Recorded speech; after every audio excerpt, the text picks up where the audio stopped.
So my name is Misty Carey, and I am a cannabis provider here in Bozeman, Montana. I started the cannabis. I came back to Montana because my dad was dying of cancer, and I spent 4 years watching this man who's used to have arms as big around as my waist and could pick up a sheep and throw it over the fence. And I watched this man dwindle down to this little elven guy who couldn't even throw a basketball through the hoop. And so at that time, I really didn't have anything to help him with. I had marijuana, plant product, but he wasn't into smoking it, and I didn't know where to go for the information.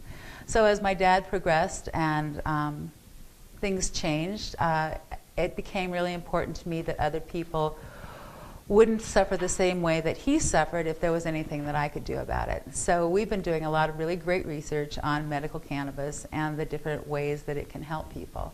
And I feel really good about what we do. So what our little spiel we're going to start with is what the law is. In 2004, the people voted for a medical cannabis bill.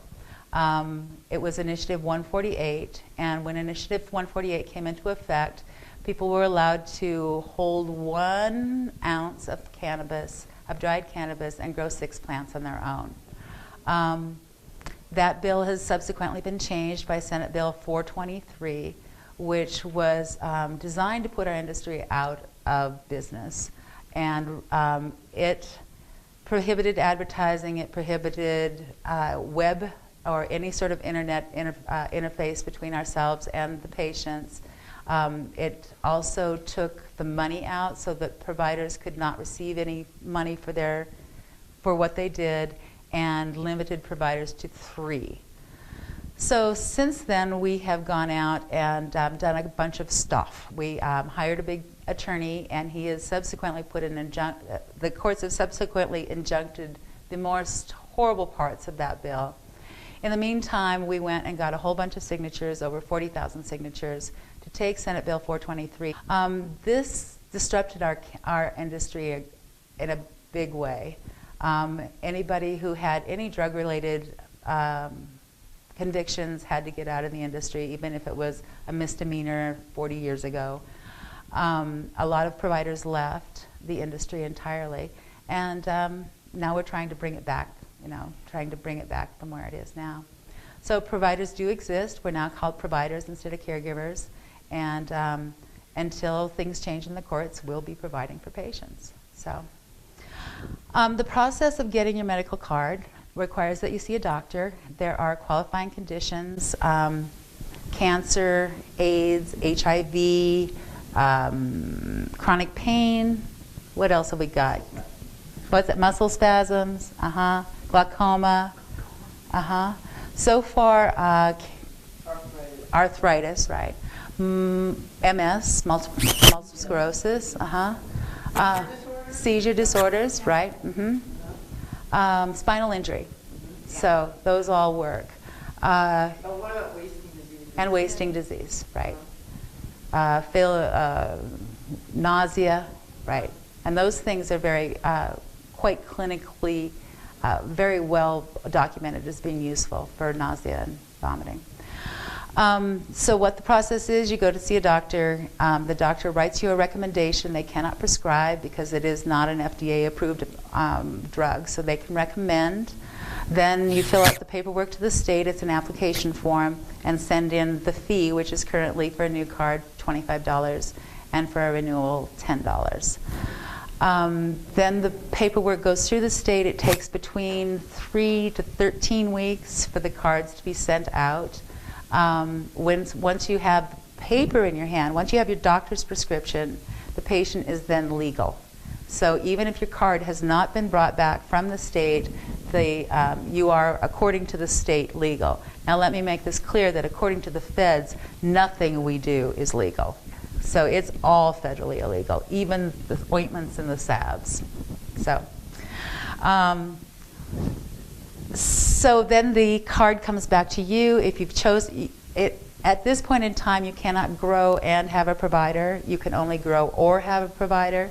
So when you send in your card, if you've designated a provider, your provider also gets a copy of that card, and the cards are good for a year. After a year, actually 45 days in advance of your expiration date, you have to go see the doctor again and get another recommendation and then go back in for a renewal. And that's pretty simple. Yep. And after you receive your card, or actually after you receive your recommendation, you're allowed to carry 1 ounce of dried material and have 1 ounce of dried material. That's it. Because if you're not growing, you can't grow. So yeah. How much is the 1 ounce as far as Quantity? Yeah, like how many days, weeks, what kind of? For a normal, an ounce is a month's worth. Okay. So yeah, an average person probably goes through about a quarter, if they're a regular user, goes through about a 1/4 ounce a week, or about 1 gram a day. So prices vary. So we took a look at the Granny's list that has all of the different kinds of research that's been done on cannabis. Right now, cannabis is not prescribed or recommended for any of the mood disorders like depression and anxiety, which it is covered in California and some of the other states. Those are listed as qualifying. In Montana, that's not listed as a condition. Cannabis science, we have many different molecules in the cannabis plant. Primarily, the one that we talk about the most is THC, the one that has the psychoactive effect. But there are also other kinds of chemicals. The most common one that we talk about is CBD. And now what THC does is THC connects to the CB1 receptors is what they call them. And we have in our body has endocannabinoid system, which is the body makes many cannabinoid. Our body makes a lot of endocannabinoids that are very similar to the cannabinoids in the cannabis plant. So we already have receptors, and we pump out chemicals that are very similar to the chemicals that are in cannabis. Now we have, like, the THC connects to what we call the CB1 receptors, and the CB1 receptors are primarily in the central nervous system. So THC is what gets you high. It goes into the nervous system. It helps to modulate the pain a little bit, but mostly it connects into spine and head. And then we have the other ones, the CBD, etc. Let's just call it etc., because there's another 10 what I call sister molecules that are also involved in what we're doing here. But CBD is the most commonly known one, and they fit into the CB2 receptors. Now, the CB2 receptors are located in a lot of different parts of our body. They're located primarily in the immune system, in the gut, in the intestines,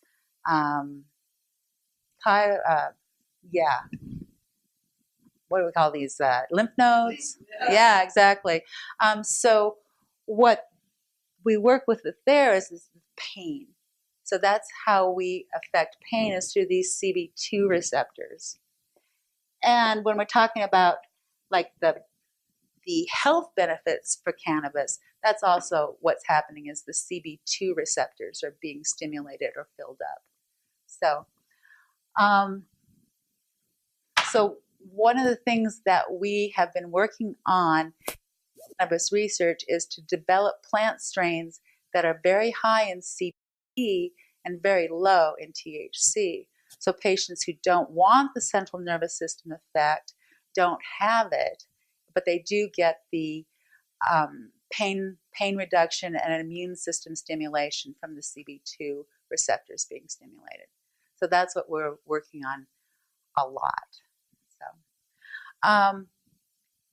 the different strains and the different symptoms. There are 1,000 different strains, 1,000 of them.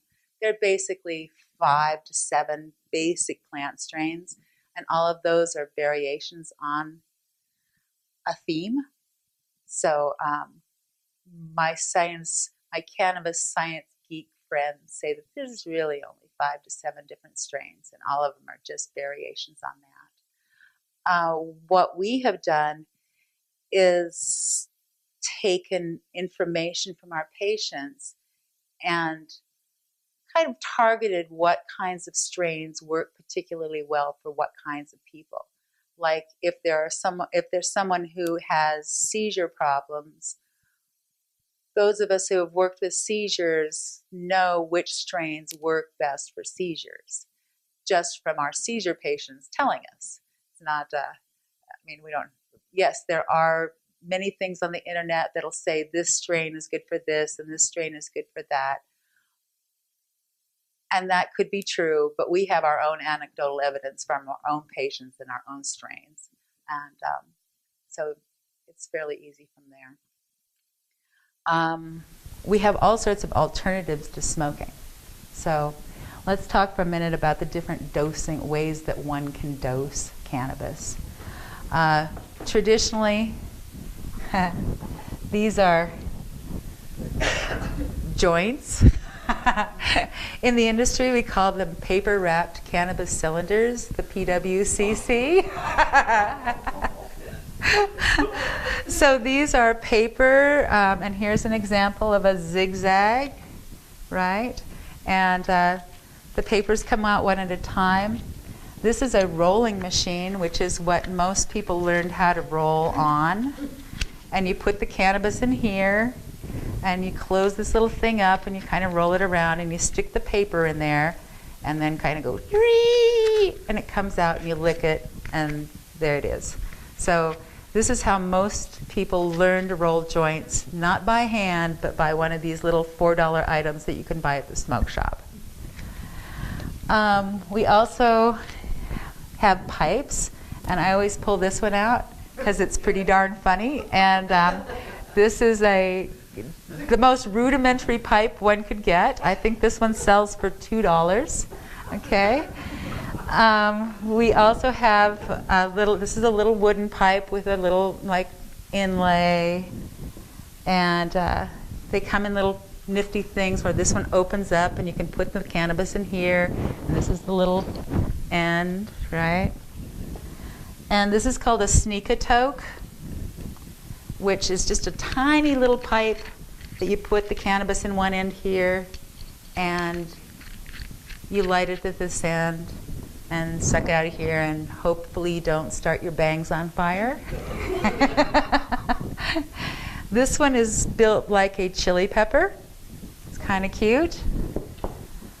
This is what's known as a one-hitter, and it has a little box that you put, it has a little thing that looks like a cigarette in it, and the cannabis goes in here. And this side has a place to put your cannabis, and this has the little springy thing that keeps it in. So you put your cannabis in this side, and you just kind of poke it down in there until the little end fills up, and then you smoke it like this. One hitters. And then this is Ryan's new favorite. It's quite beautiful. Okay, so it's quite sexy. And there's a little place where you put your cannabis here, and it has a little door on it so it won't spill. And then you press this, and the lighter comes out and lights it. Isn't that cool? So, for the high-tech Brooke Stoney sort of guy on your list.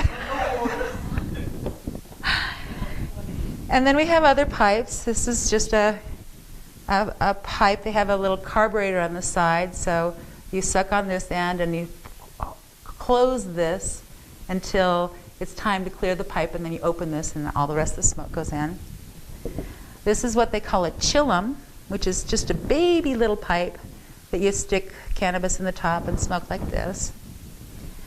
And since the cannabis has gotten really tight, very nicely grown. So the buds are very tight and hard. And so this is a grinder. So you stick the bud in there, and you go, and like that. And it comes out all ground nice.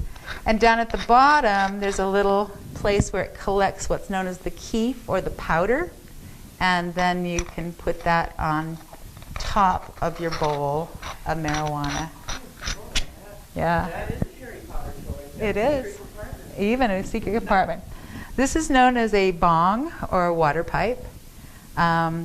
This is a pretty fancy one because it's got an ice catcher in it, you know? Yeah, so you fill the water up to about right here and put the cannabis in here and suck on it. And then this is an ice catcher, so if you wanted to cool your smoke, you could put a few ice cubes in here. I know, pretty cool. And then fill it up with smoke, release this, it lets all the smoke come up, and there it is. This is the cheesy plastic version, retails for 20 bucks. That's much safer. So if you don't want to smoke but still want to use a combustible type of delivery system, we have these things called vaporizers. And this is an electric one. It's quite nifty. You plug it in. It has a battery in the bottom. You plug it in and charge the battery. You put your cannabis in this little top part here and turn it on. And when it gets to the exact right temperature, which is the temperature which is just above where it will vaporize, but just below where it will burn. And that's what this is set at. So you only get the vapor and not any of the charred materials from the plant. So it really does help the lungs a lot. Yeah. This one retails for like 158 bucks. And then we have other sorts of dosing. You can ingest cannabis. And we have all sorts of ways that we can put it in you. This is an olive oil that you can cook with. A dose would be about a tablespoon. You put it on your salad or whatever. We have honey, which is regular bees honey. We buy it locally, so it doesn't have any corn syrup in it or anything, any fillers. And this you can just put in your tea or cereal or whatever. We also make candies in different doses. These are particularly our cinnamon, and about 25 milligrams per each one, which is a pretty moderate dose. We work very closely with the lab to get really precise numbers on how much cannabis, how much THC in particular, is in each of our items so that we know exactly what you're getting. It can also be found in capsules where the THC is extracted out of the plant material and put into these, I think these are coconut oil, right? Our company, Mary Jane's Kitchen, makes edibles. And so we also have different dose levels of edibles, and they're designated by the color of chocolate chip or frosting on the front.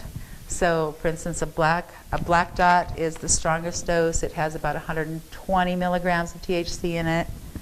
The red dot is a 70 to 80. And then we also make green dots, which are about 35. So you can know that a black dot is 3 times a green dot. So you can eat a third of a cookie or of a black dot, or eat one whole green dot, and they'll have the equivalent dosing if you don't trust yourself to only eat a third of a cookie. We also have another dosing alternative, which is tincture, which is a glycerin-based tincture, and it's been brought up to the correct temperatures so that it is activated. And this can be put in tea or under your tongue or wherever, however. So one of the things that I didn't mention before is that cannabis, when it comes off of the plant, is not activated. If you could eat a whole bunch of it and it wouldn't it wouldn't affect you because there's a carboxyl group sitting on the end of the chemical that needs to be popped off before it will fit into your receptor sites. And we call this decarboxylation. And that's done by heat primarily, so which is why we smoke it or heat it or in some way. And then the people, the goddesses in our kitchen, are very careful to make sure that it has become decarboxylated before it goes into the mixes.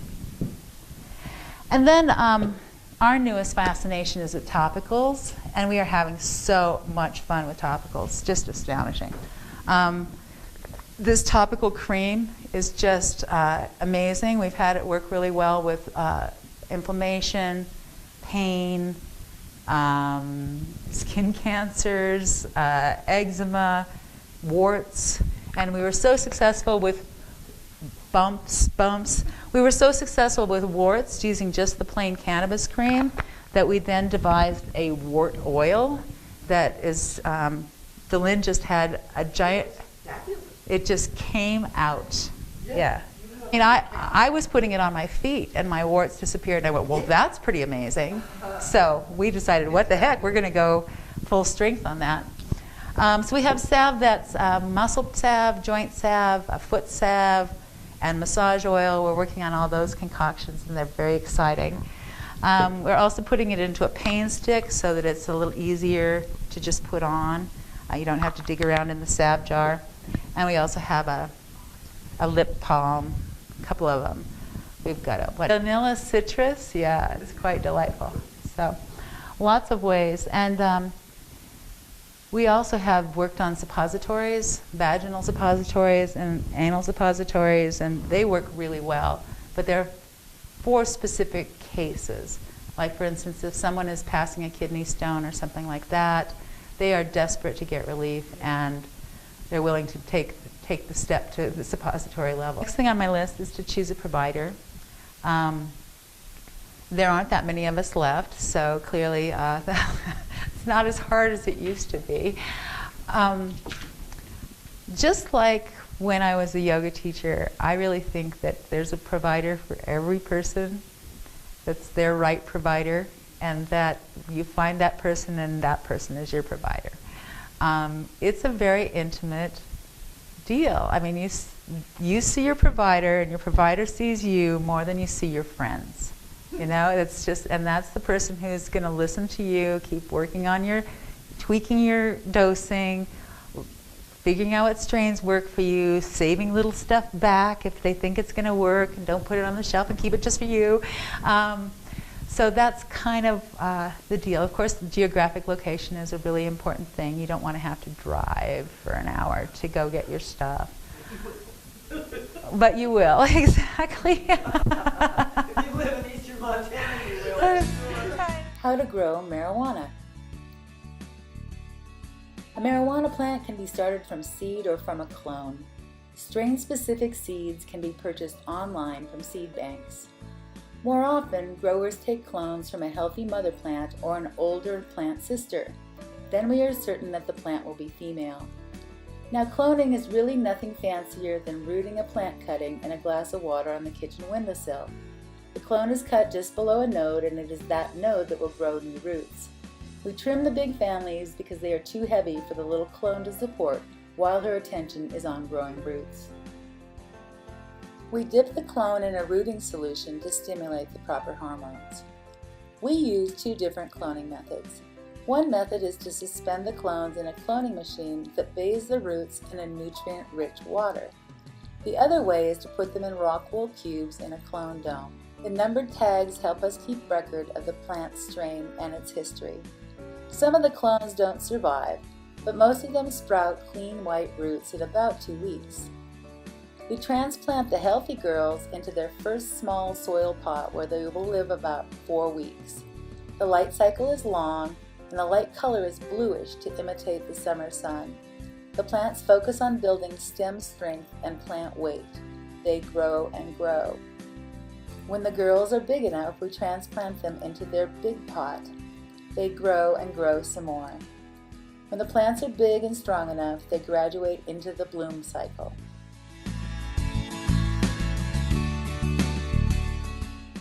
We support the plant with stakes and a wire wrap to help her carry the bud weight we hope she will produce.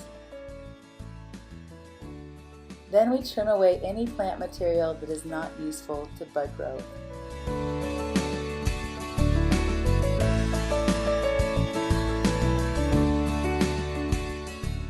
Now we trick the plants into blooming by changing the light color and light cycle. The lights in the bloom cycle are red-yellow, and we set them to a 12 hours on, 12 hours off cycle to simulate the fall season. The plant's energy switches from building plant material to producing buds. They begin to bloom at all the remaining leaf nodes. Plant growth slows and then stops, but the buds grow and grow. The time from the light cycle switch to a plant's maturity varies from strain to strain. Some finish in 6 to 7 weeks, while others can take up to 12 weeks. In general, an indica strain matures faster than a sativa strain. When the buds are ready to harvest, we trim off all the big fan leaves that contain very little active ingredients and toss that out. The buds are then cut off the plant and ready for trimming.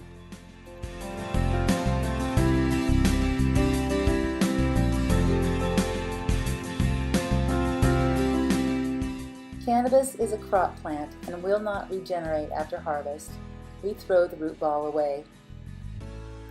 We trim the excess plant material from the bud. The trim is used to make ingestibles like cookies or tincture or topical medicine. Trimming is a long process.